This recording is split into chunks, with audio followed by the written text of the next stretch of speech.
Thème matin, 6 heures partout au Sénégal. Au micro, Mohamed Ali Mouba, la technique Aliouba. C'est parti pour le flash d'information. Bonjour à tous. Après une garde à vue de plusieurs heures hier à la section de recherche de Colobane, Seydina Bougazeli est reconvoqué ce matin. Le député de l'APR a été arrêté hier pour une affaire de trafic de faux billets de banque. C'est ce matin donc qu'il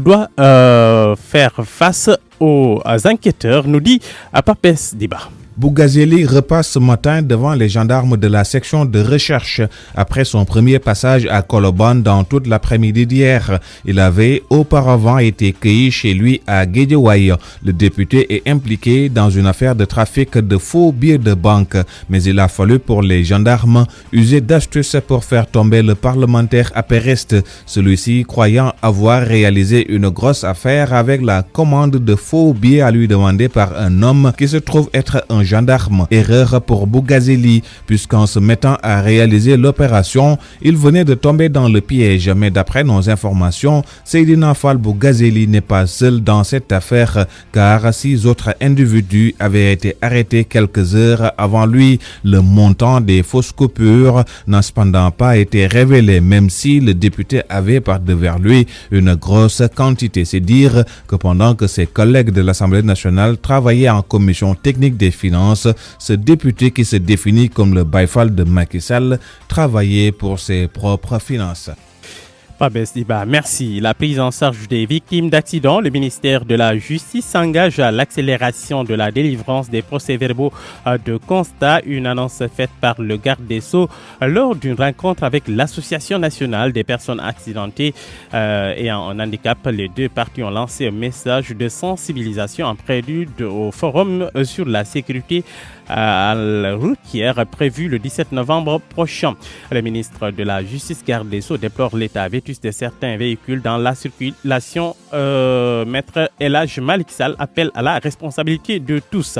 Guinée, la marche du Front national pour la défense de la Constitution fait 3 morts et plusieurs blessés. Des échauffourées ont éclaté sur l'autoroute Fidel Castro où des opposants au projet de référendum s'étaient rassemblés. Selon Amnesty International, plus de 70 personnes ont perdu la vie depuis 2015 en Guinée. Basketball féminin, le Sénégal bat l'Angola au tournoi de pré-qualification olympique de Maputo Babacar. Merci beaucoup Mohamed Ali Mouba. Aleykum salaam Serigne Fall Babacar maa ngi lay nuyu maa ngi nuyu waa Sénégal di rafetlu ànd bi ak rajo Futur Média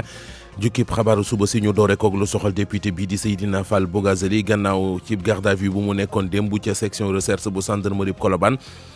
këram la fanaan waaye tey jii dañu ko convoqué wat foofee ca section recherche moom Bougazeli député la bu fare ci langue ko APR démb kon la ñu ko jàppoon li taxoon ñu jàpp ko mbirum trafic faux billets la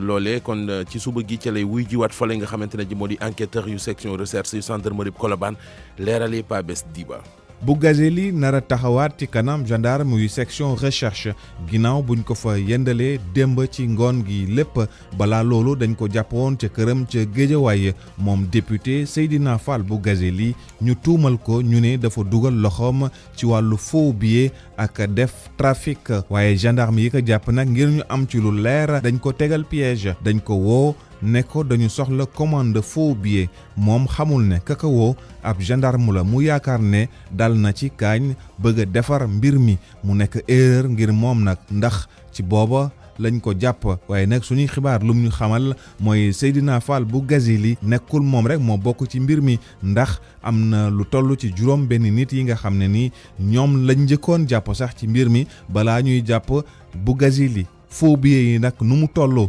xamale wuñ ko waaye li leer moom Seydina Fall fekk nañ ci këram ak moom xaalis mu mel ni kon jamono ji ay nattangoom assemblée nationale di sumbu liggéey ci commission technique des finances moom député bi nga xam ne moom nee na Baïfalu Macky Sall la moom ci ay finance boppam la nekkoon.